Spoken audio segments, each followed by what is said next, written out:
two, rock on. Check it out, y'all. 1, 2. Young lady, rock on. Check it out, y'all. 1, 2. Young lady, rock on. Check it out, y'all. 1, 2. Young lady, rock on. 1, 2. Young lady, rock on.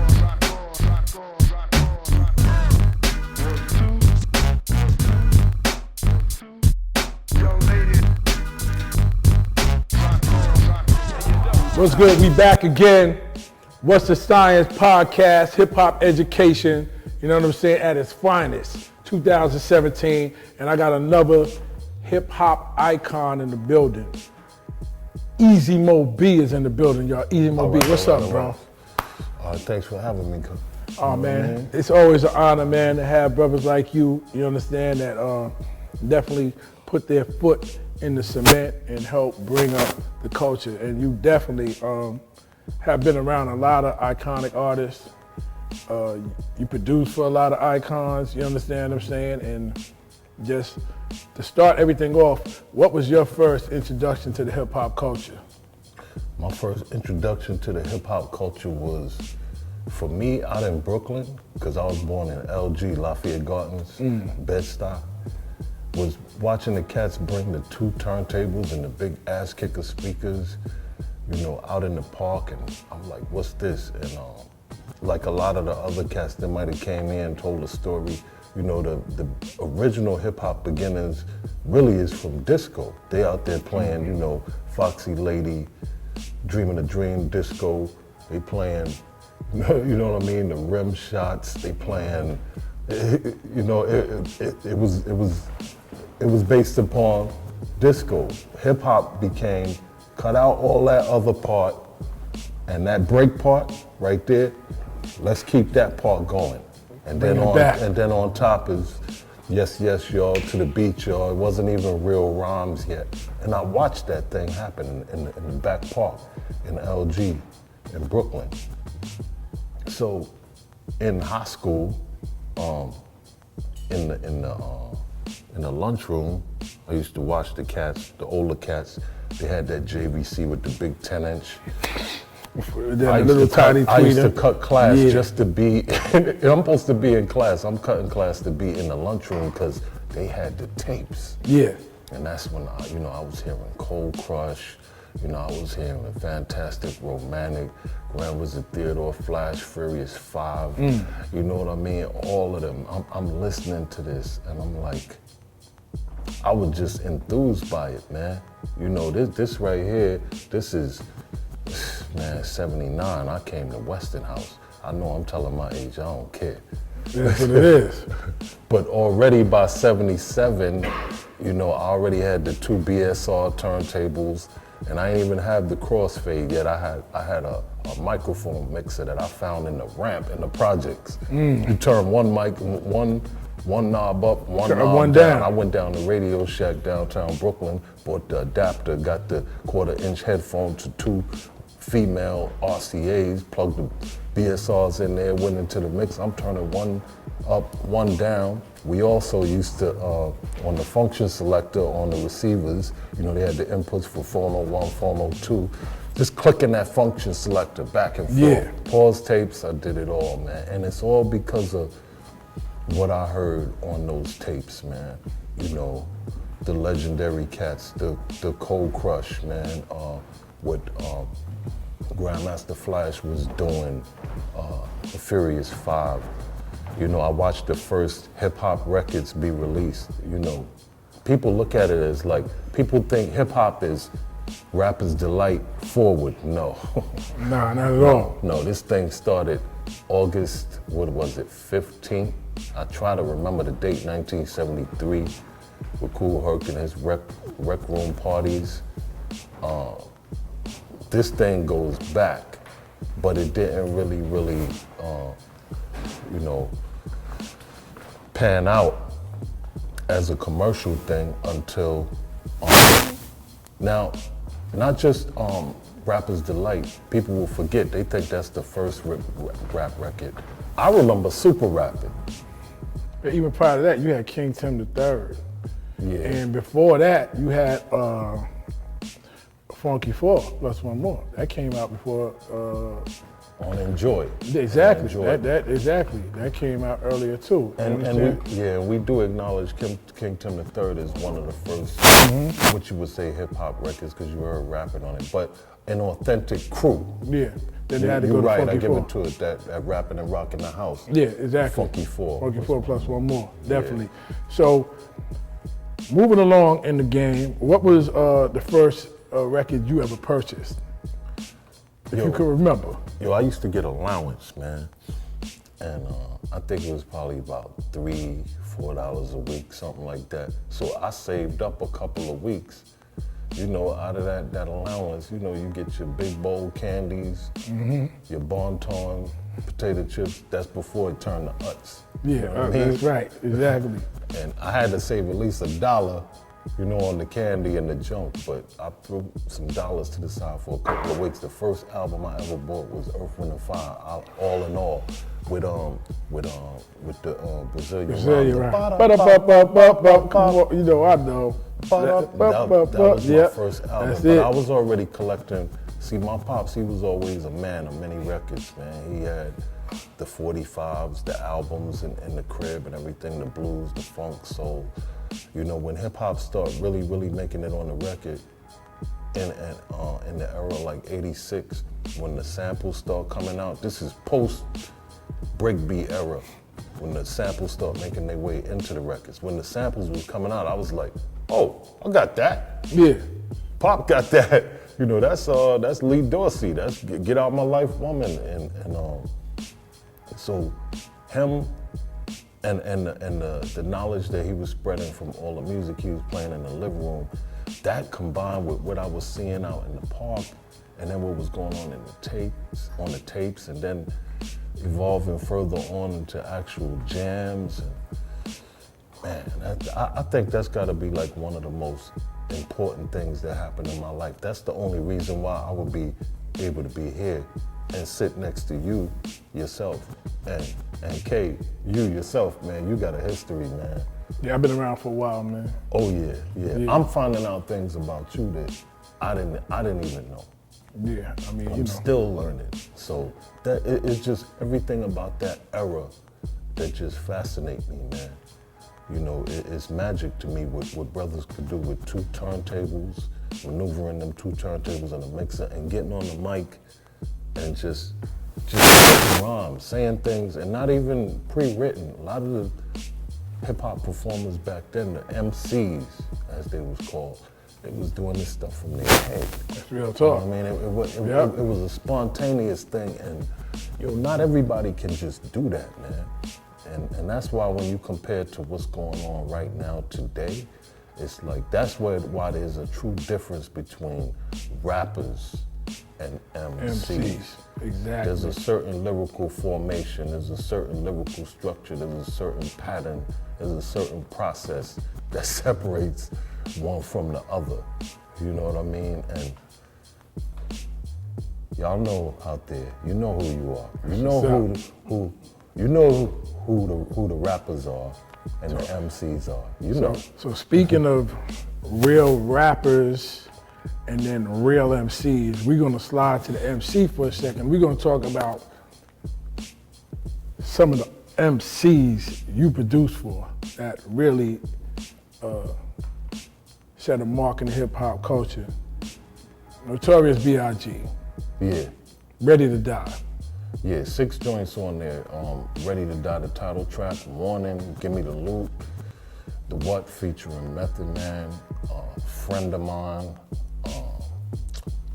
Did I say Machine Gun Funk? Sometimes I Machine forget. Gun Funk. Man. Where, now you ain't say that Machine Gun Funk. Yeah. Sometimes I forget, but also on the label, a hot minute before Big, Craig Mack with the Flavor in Your Ear. Now, Flavor in Your Ear. The original and the remix. And the remix. Don't get it twisted.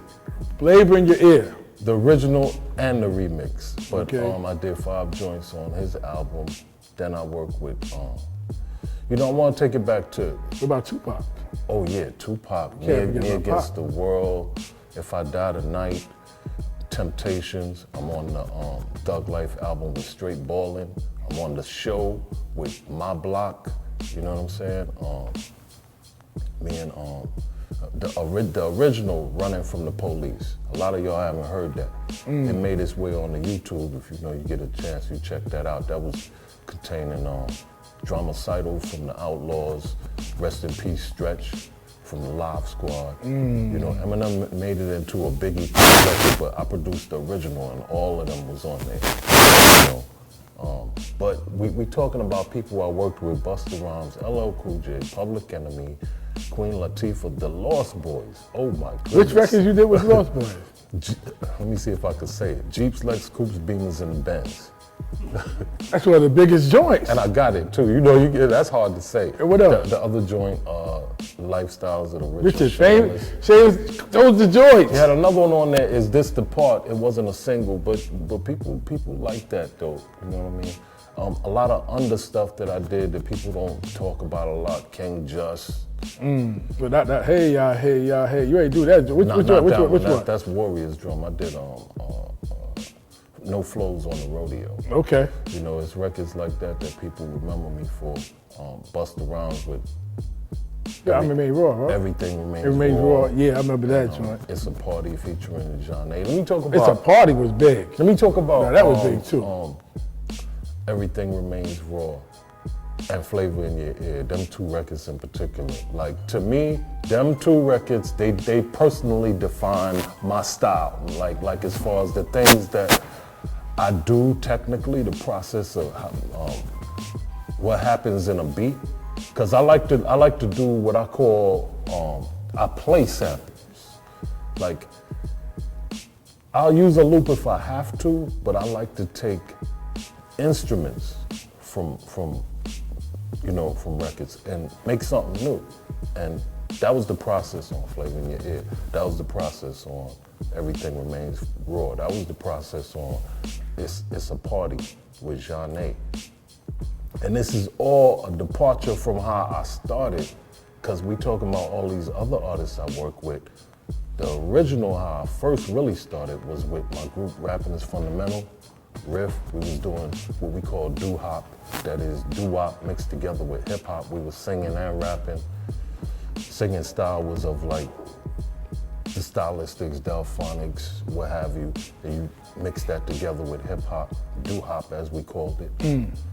Can't forget Miles Davis produced his very last album. You know that Big. Yeah, that won a Grammy right there for best R&B instrumental. I have no idea why I was put in the R&B category, but I wanted to make sure not to forget. I started with Rapping is Fundamental, but the one cat who officially put me in the game, where I had my first official record on a commercial major label, was Big Daddy Kane. Right, and what joint was that? That was on the second album. It's a Big Daddy thing. I did Another Victory and Call Her Mr. Welfare featuring DJ Red Alert. Now for the first album, Long Live the Kane, I was around for that album. We was hanging around with me, AB, and JR, Rapping is Fundamental, because Kane went to Sarah J. Hale High School with AB. Him, Kane, and DJ Mr. C, they all went to Sarah J. Hale. And Biz, he was from Long Island. He used to be coming up to the school. But, you know, AB used to be telling Kane about me and the beats. Back then, all I had was like a pause button. Yeah. Making beats with, you know, you know how you make beats with, you make a loop on one tape, make one pause tape, put that tape in another tape deck. Yeah. And you just keep layering and layering. You don't know the things that we went through just to make beats. But these is the kind of beats that when AB finally got Kane to listen to me, these are the beats that I got to show him. And then when he was working on that second album, that's when finally, when he's like, all right, let me see what you got. So I had an idea for Another Victory joint, and I can remember that Marley was also doing live on stage with Roxanne Shante with the same sample, so I was worried, like, oh man, they gonna blow me out the box. But another victory won. I mean, no disrespect to Shante, but it is what it is. the public had to choose, and they loved that another victory joint. So I have to say that and Big Daddy, what I did on that album, and Big Daddy Kane is what officially gave me my entry into the game. I'm forever grateful to him. You know what I'm saying? Every time I speak to him, I say that, and I tell him, and he know that, no doubt. So would you say that you are more or less like underrated in the game? Like, I feel you're underrated. I feel a lot of people need to know more of what you've done, what you're still capable of doing. For y'all that don't know, when What's the Science comes on, this podcast, beat on the intro is done by Easy Mo B as well. You understand? So it's not like you lost anything. Like you don't feel underrated or feel like they don't give you the props that or the just that's due. Well, I definitely wouldn't disagree with you on that. You could definitely consider me to be underrated, underexposed. It's things like the Flavor in Your Ear video when it came out. I mean, that right there was one of the most major opportunities to, to capitalize off of fame, exposure, having your face on there. And I wasn't in the video. I remember coming to the video and I had on like this cream color. I was like cream down. And I remember Puff told me, he said, yo, we all wearing black. You can't be in the video. I was like, what? He said, yo, and we all wearing black. He said, yo, you got on cream. And he had that white background and everything. And to this day, I'm like, yo, I was supposed to be in that video. Yeah. There's another thing that plays a part in that. See, we from that era, us DJs and producers, if you came in at a certain time in the game, especially like the late 80s, producers and DJs somewhat kind of played the back. The DJ and the producer didn't really, especially producers, didn't really get that super producer title until you start seeing Marley Marl come around. Teddy Riley. On a much lower underground boom bap level, I would say Pete Rock is definitely getting on the joint. Started. Check it out. So everybody had their own ways of capitalizing on that title and magnifying this thing that was now known as the super producer. Me, I always did the beat and basically went home. I did my interviews, I did my press, and that was that. You look at my catalog, my list is long. I've done a lot in the game. There's records to this day that people are like, yo, I didn't know you did that. But it's nothing, and when you talk about underrated, it's nothing compared to, as far as I'm concerned, what Coke La Rock, Ram LZ, I'm just going off the head, DJ Breakout, people like that never really got theirs, I feel like compared to them, I've enjoyed success, exposure, and fame versus the amount of what they, so no matter what, man, I feel blessed, you know what I mean, to be a part of this whole hip hop thing. My name still ring bells. My phone still jump off. People still call me. Hey man, a little earlier than this, I saw Grandmaster Caz in here. I walked downstairs with him. I'm able to kick it with that man, and he, I'm gonna call you tomorrow. That's a blessing, man. These is the ones who made me want to do it. And now I'm friends, cool with them. I know them, so underrated. It is what it is. You know what I mean? I feel like I'm hip hop family. You understand? Yes, sir. I'm down. I'm a part of the foundation. I know, and I'm connected to some of the most important people, including the man I'm sitting next to right here, right now. So concerning underrated, underexposed, I'm hip hop family. No matter what, I get mine. I'm gonna continue to get mine.